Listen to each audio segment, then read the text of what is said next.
মুক্ত করার জন্য, আমাদের আগামী দিনের আল্লাহ দিন বিজয়ের জন্য যে সকল কর্মসূচি আসবে তা সফলভাবে বাস্তবায়ন করার জন্য আমাদের সর্বশক্তি নিয়োগ করে আমাদের মাঝে চাকরি করতে হবে।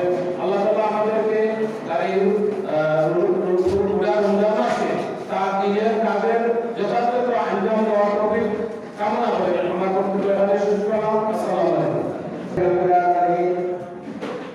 الصلاة والسلام على سيد المرسلين وعلى آله وأصحابه أجمعين. أعوذ بالله من الشيطان الرجيم. بسم الله الرحمن الرحيم.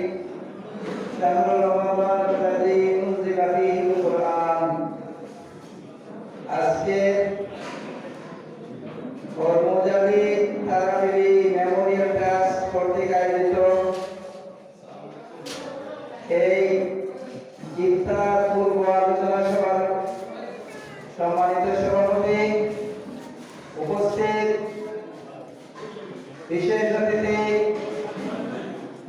জনাব ফখরুল ইসলাম খান, সভাপতি শ্রমিক কল্যাণ ফেডারেশন সিলেট জেলা, উপস্থিত আজকে এই অনুষ্ঠানে বিশেষ অতিথি বাংলাদেশ জামায়াতে ইসলামী বিশ্বনাথ পৌরসভার সম্মানিত আমির জনাব মাওলানা এইচ.এম. আফতাব ফারুক সহ এবং সুদূর সাউথ আফ্রিকা থেকে আগত ইসলামী আন্দোলনের দায়িত্বশীল দৌলতপুর নিবাসী জনাব আব্দুল হান্নান সহ সম্মানিত মুসলিম কিরাম, বুঝাদার ভাইরা, আসসালামু আলাইকুম ওয়া রাহমাতুল্লাহ। আমরা আমাদের প্রধান অতিথি কিছুক্ষণের মধ্যেই এখানে তশরিফ আনবেন। প্রধান অতিথির বক্তব্য আমরা শুনব। এর আগে যে সময়টুকু আছে এই সময় আমরা যে কথা বলতে চাই যে আজকে পবিত্র মাহে রমজানের এই তৃতীয় রমজানে আমরা এসে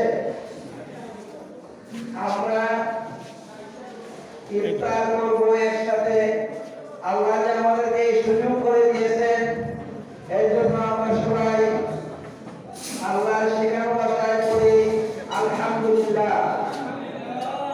প্রিয় ভাইয়েরা, আপনারা সবাই জানেন দীর্ঘদিন একটা ফ্যাসিস্ট সরকার এই দেশকে একটা ফ্যাসিস্টের জায়গা করে আবদ্ধ করে রেখেছিল এবং সেখান থেকে আমরা মুক্ত হয়ে 6 মাস পেরিয়ে এই পবিত্র মাহে রমজানে আমরা পদার্পণ করেছি এবং আমরা আজকে ইফতার করতে যাচ্ছি।